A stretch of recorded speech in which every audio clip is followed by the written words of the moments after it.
visible comme ça, sauf quand il s'est montré de manière un peu voilée par l'épaule à Moïse, on connaît l'histoire. Bon. Il s'est révélé en corps physique par la deuxième personne qui est Jésus-Christ. Et Jésus-Christ promettra la venue du Saint-Esprit qui serait la troisième personne de la Sainte Trinité. Maintenant, pourquoi nous en sommes déduits que le Saint-Esprit, c'est lui-même Dieu? Si vous lisez la Bible, vous verrez qu'au commencement, il n'y avait que l'Esprit qui mouvait au-dessus des eaux. Dieu lui-même s'appelait Esprit qui mouvait au-dessus des eaux. Et Christ lui-même, quand il était né, qu'est-ce qu'il dit? Qu'est-ce qui est dit? Que Christ est né de la vertu du Saint-Esprit. Donc Christ est le fils du Saint-Esprit. Cet esprit-là qui était depuis le commencement, qui a donné naissance à Christ. Donc ça sous-entend que le Saint-Esprit lui-même qui est venu en troisième position était déjà au début de la création. Il était présent. Il est Dieu lui aussi. Excusez-moi, voilà on a un auditeur en ligne. Alors, on vous écoute. Vous êtes monsieur? Je suis monsieur Makengo. Oui. Je voulais demander au patient là, je voulais demander la date de naissance de Papa Dialunga. Ok. Jésus est né le 25 mars. Je voulais demander sa date de naissance. Ok, est-ce qu'il y a attendez, est-ce qu'il y a une autre question? Non. Je voulais savoir comment la date de naissance. Ok, merci beaucoup. Donc on va libérer la ligne et puis le pasteur va vous répondre. Donc suivez-nous. Donc, précision, vous fêtez Noël le 25 mai. Quelle est la date de naissance du chef spirituel actuel de l'église Kimbaniste, Simon Kimbangu Diangani, qui s'appelle aussi Dialungana? Non, il ne s'appelle pas Dialungana, il s'appelle Simon Kimbangu Diangani. Ah, Dialungana, c'était son père. d'accord, donc la question de l'auditeur, donc c'est moi qui me suis trompé. L'auditeur a dit quelle est la date de naissance de Dialungana? C'est le 25 mai 1916. Voilà, donc je pense que... Est-ce qu'il y a un lien entre la date de naissance de Papa Dialungana et celle de Jésus-Christ alors? Absolument. La Bible nous dit dans Apocalypse 3, verset 12, je crois, que Christ reviendrait dans la nouvelle ville de Jérusalem. Il sera c'est pas l'ancienne Jérusalem, mais une nouvelle Jérusalem avec un nouveau nom. Avec un nouveau nom.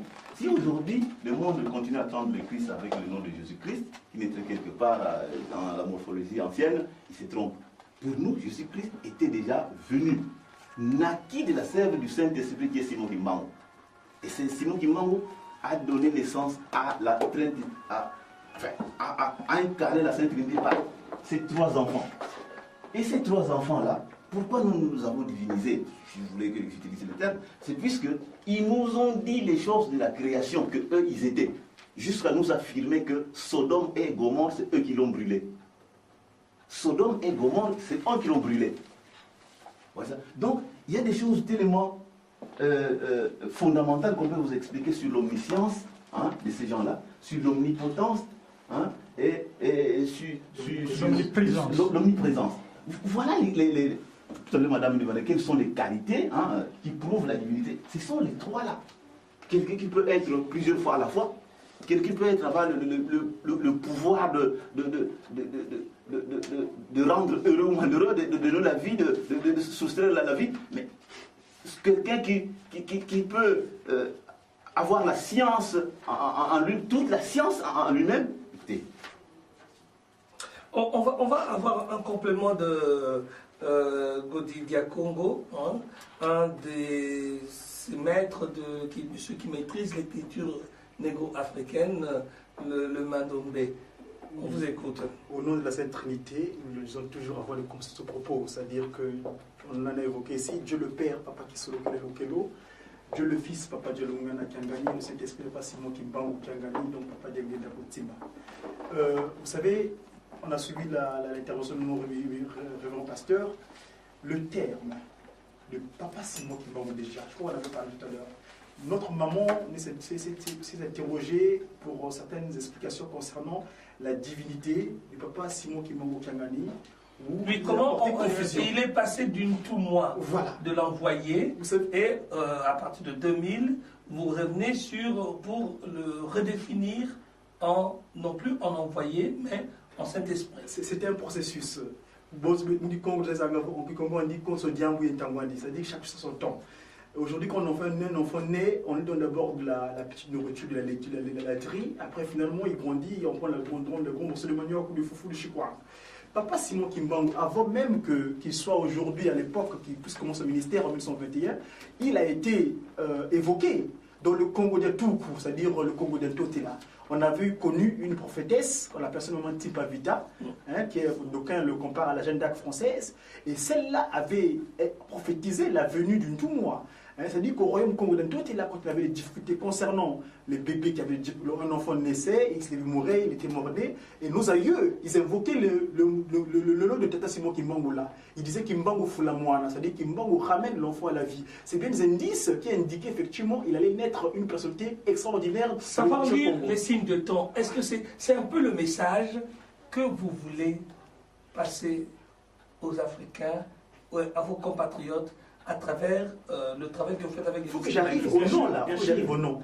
Kimbangu, donc papa l'a dit, papa révérend pasteur l'a dit, ça veut dire le révélateur des sens cachés des choses et dans leur sens. Kimbangu veut dire Mbangu di Afrique et ce qui m'a tombé. Et quand il révélait, il s'est qui solo kele, c'est-à-dire ce qui est dans les cieux est descendu. C'est le nom de son premier fils, en 1914, en pleine guerre mondiale, première guerre mondiale.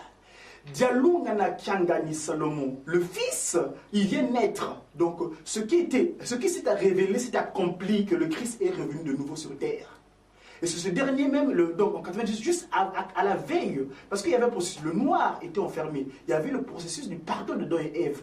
Nous, on avait demandé le pardon le 24 décembre 1992 concernant l'expiation du péché d'Adam et Ève. C'est là, effectivement, toutes ces choses-là sont débloquées concernant les révélations. Et donc, en 99, le 25 mai, dans la nuit, en 99 demi, papa Delongana Kiangani, il crie Noël, Noël, Noël 3 fois. Les hommes étaient tous interpellés, mais tiens, vous voyez, donc ça s'accomplit. Et ce qui s'est accompli, nous est allé droit au cœur.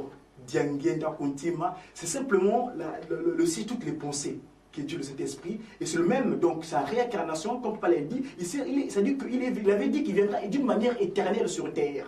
Le corps, c'est ce physique, mais l'esprit est disposé à pouvoir prendre place dans ce corps physique. C'est la terre, le corps là, mais ça s'amoindrit. Ça s'affaiblit. Mais finalement, l'esprit se révigore dans une forme de terre qui finalement continue son travail d'une manière éternelle. Et il y a un cantique dont je vous ai donné tout à l'heure, vous écouterez, où elle indique bien, papa Dialunga a dit, nous, effectivement, c'est passé sur de la bouche de l'homme noir. Mais l'homme noir, on avait beaucoup de choses qu'on avait cachées, qu'on nous avait cachées. Et pas Simon Kimbangu est venu prendre justement cette pigmentation pour que l'humanité soit une.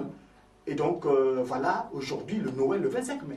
Je voulais rajouter quelque chose. Oui. Mais justement, comme ces révélations viennent d'Afrique, certainement qu'elles ne seront pas prises en compte, parce que nous n'avons pas le pouvoir des médias ou le pouvoir des finances, etc. Mais je crois que si ces révélations venaient, c'est pas d'une autre église occidentale, que tout le monde sauterait dessus. C'est aussi un aspect culturel et de la tradition dont il faut tenir compte. D'accord, mais ça change. Mais je crois que l'élément le plus important, comme vous avez dit, savoir lire les signes de temps. Godidia, comme on dit, chaque chose arrive à son temps. Mais peut-être, comme disent plus trivialement les Quinois à Kinshasa, la vérité arrive, prend l'escalier, alors que le mensonge prend